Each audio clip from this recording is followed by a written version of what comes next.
Today, the proclamation of the Word of God in the first book of Moses, in Genesis chapter 37. Now Israel loved Joseph more than all his children, because he was the son of his old age. He made him a tunic of many colors. But when his brothers saw that their father loved him more than all his brothers, they hated him and could not speak peaceable to him. Then his brothers went to feed his father's flock in Shechem.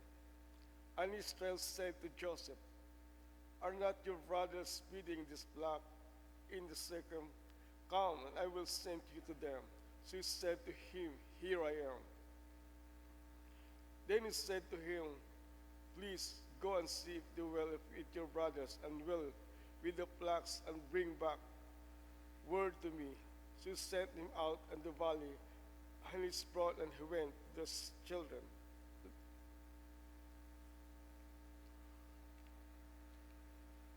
Then the man said to him, "I have departed from here, where I heard from, say, let us go to the Dothan." So Joseph went after his brother and found him in Dothan.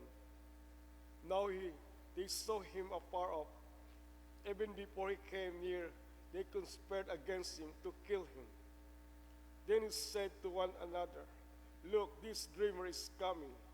Come, therefore let us now to kill him and cast him out into some pit, and we shall say, some wild beast, and devour him. We shall see what become his dreams." But Reuben heard it, and delivered him out of their hands, and said, "Let us not kill him." And Reuben said to them, "Shed no blood, but cast him out into the pit within the wilderness, and do not lay in hands on him, that he might deliver him out of their hands and bring him back to his father." So it came to pass, when Joseph had come to his brothers and stripped Joseph of his tunic and tunic many colors that was on him, then he took him and cast him into the pit, and the pit was empty.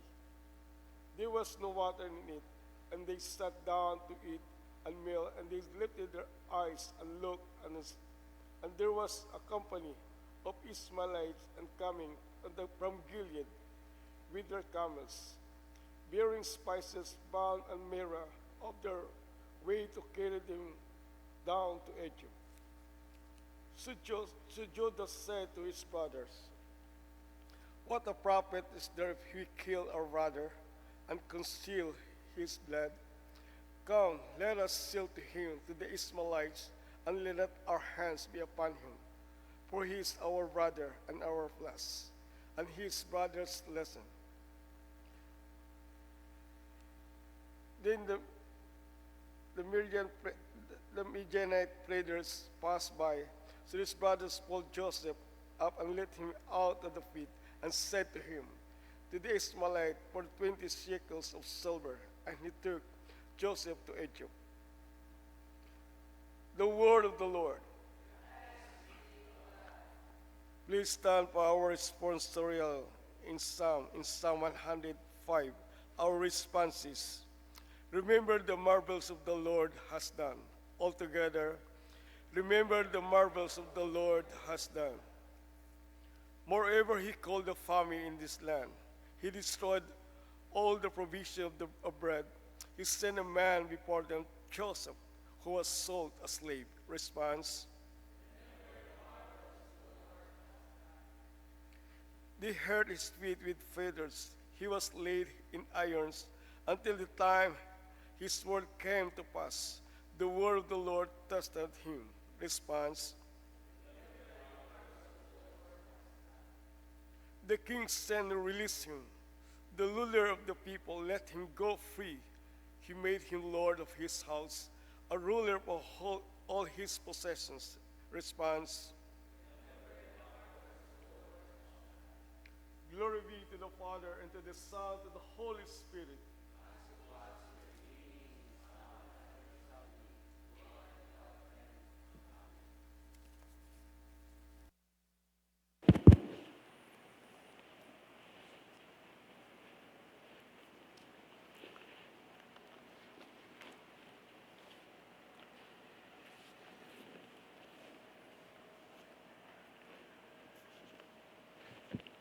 The Lord be with you.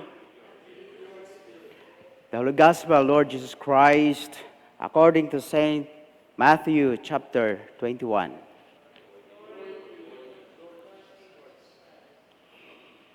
Here another parable. There was a certain landowner who planted a vineyard, set a hedge around it, dug a winepress in it, and built a tower. And he leased it to vine dressers and went into a far country. Now in the vintage time drew near, he sent his servants to the vine dressers, that they might receive its fruit. And the vine dressers took his servants, beat one, killed one, and stoned another. And again he sent other servants, more than the first, and they did likewise to them. Then last of all he sent his son to them, saying, They will respect my son. But when the vine dressers saw the son, they said among themselves, This is the heir. Come, let us kill him, and seize his inheritance. So they took him and cast him out of the vineyard and killed him. Therefore, when the owner of the vineyard comes, what will he do to those vine dressers? They said to him, He will destroy those wicked men miserably, and leases vine dressers to other vine dressers, who will render to him the fruits in their seasons. Jesus said to them, Have you never read in the scriptures, the stone which the builders rejected has become the chief cornerstone. This was the Lord's doing. It is marvelous in our eyes. Therefore, I say to you, the kingdom of God will be taken from you and given to a nation bearing the fruits of it. Now when the chief priests and the Pharisees heard these parables, they perceived that he was speaking of them. But when they sought to lay hands on him, they feared the multitudes, because he took him for a prophet. The Gospel of the Lord. Praise to you, Lord Jesus Christ. Please be seated.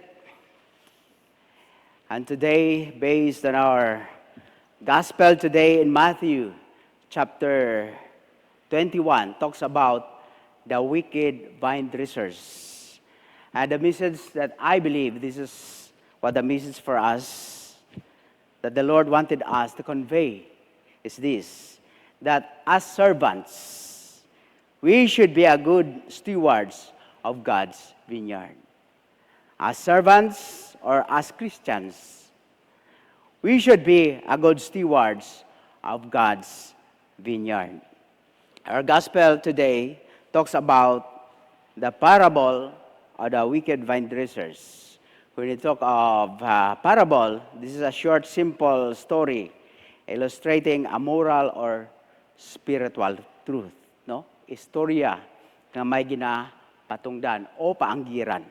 Or sa, ito'y parable that God wanted to see kung anong nilalaman. No?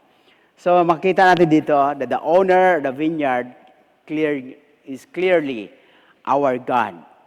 And the vineyard is the house of Israel, whose God's people are to be found. And also the tenants of the vineyard are the people of God. And the servants sent to collect the harvest are abused in various ways, beaten, killed, or stoned. And these servants represents prophets and other spokespersons sent out by God to His people, many of whom were rejected, not listened, or even abused. We can see here, makita natin dito that the owner of the vineyard ay inayos na yung kanyang vineyard, no? Na pinaganda, kumbaga ay world class na vineyard.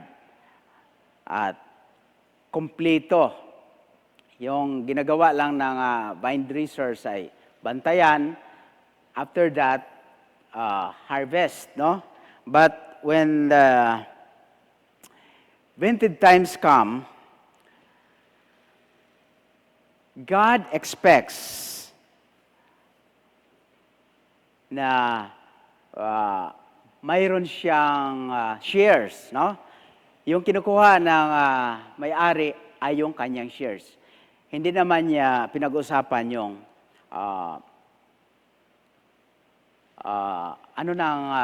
share ng vine dressers. Yung kanya lang yung kukunin.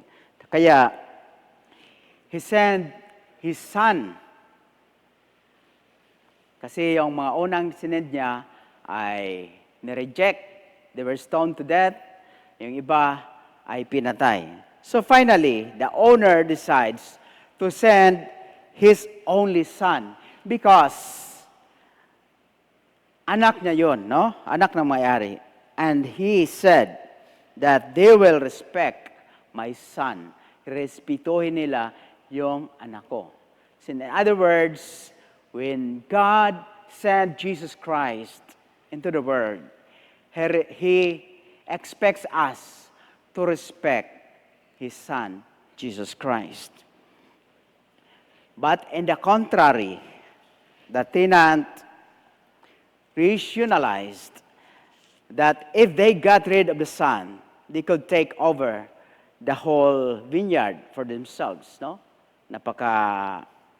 Damot naman ng mga vine dressers na hindi naman sa kanila. That they could carry on without the owner. So, pwede nilang pag-aariin, no? So, they says the son threw him out of the vineyard and killed him. So, makikita natin dito what happened. That this is a clear reference that Jesus being crucified outside of the walls of Jerusalem, sa labas ng city. So, ito yung sinasabi ni Jesus na tinapon yung kanyang anak outside the city. And what will be the king do then? Sabi niya, no? That Jesus asked the leaders, condemns by assuring the questions. He will put those wicked a miserable death, sabi nila. So, just as happened, when the city of Jerusalem was totally destroyed by the Romans in AD 70, no? Destroyed yung temple, yung Jerusalem. And instead, the vineyards is let out to the tenants, yung bagong tenants. Sino yung mga tenants yan? Mga taong faithful, mga tao sa mga Hudyo, the Jews that believe God, that believe Jesus Christ. Kasama na yung mga Gentiles. At sino yung mga Gentiles na yon na inopen ng Panginoon ang salvation? Tayong lahat kasama na doon. Kumbaga, inopen na ng Panginoon, hindi lang sa Jew, kundi outside the covenant people, yung mga Hudyo. Kaya nagkaroon tayo ng pag-asa, no? Na maging kabahagi ng kanyang salvation. At ito nga, no? Sinasabi niya na ibinigay na yung vineyard sa mga tao outside. So, sabi niya, therefore I tell you, the kingdom of God will be taken away from you and given to a people that produce its fruits. The question is, nang tayo ay nakibahagi na sa vineyard ng ating Panginoon, are we producing good fruits? Yan yung tanong sa atin. Yan yung challenge sa atin. Our mission is to produce good fruits of the kingdom. Good fruits, good wine. Pag piniga ba tayo, anong lalabas sa atin? Hatred, mga galit, or hindi maganda. Dapat pag piniga tayo, last night we talk about correction, no? Correction, hindi mo kinokorek yung ibang tao, kundi unang-una yung sarili mo. Pag nakita ng tao, if the people saw that you are changing, they will realize, no, na sila man ay magbago. So dapat yung mapiga sa atin ay ang produce natin ay love ni Lord, hindi galit. So ito yung mission natin ngayon sa ating simbahan, that to produce a good fruits. So sa atin yang first reading, no, the story about Joseph, that we can see that Joseph loved by his father more than his brothers. At pinupunta siya sa Shechem, no? Dalhan mo sila ng pagkain. And Joseph, excited na pumunta doon, wearing his robes of many colors, no? Kasi yun yung ginawa sa kanya ng kanyang ama. And when he go to Shechem, yung mga kapatid niya ay wala doon. So he extend, no? He go to another mile. Joseph wanted to see his brothers and to bring provisions. Na makita siya ng kanyang mga kapatid, sabi nila, imbes na magpasalamat sa dinadala ni Joseph na pagkain, they said, ayan ang dreamer, atin siyang patayin. Tingnan natin kung anong mangyayari sa kanyang dreams. No, instead na sabi ng kanyang kapatid na isa, imbes na patayin natin siya, ipagbenta na lang natin sa mga Ismailites, dadalhin siya doon sa Egypt. At least, magkaka-silver pa tayo. Hindi pera silver. And he was sold for 20 shekels of silver. So nakapera. Tingnan natin kung anong mangyayari sa kanya. And later, nalaman natin na siya yung ginamit ng Diyos para isalba yung kanyang angkan sa gutom doon sa Israel. So kaya, we cannot stop the plan of God. Yung gagawin natin ay yung dapat natin gawin to produce a good example, to love the people of God, and also to respect the Son of God na binigay sa atin.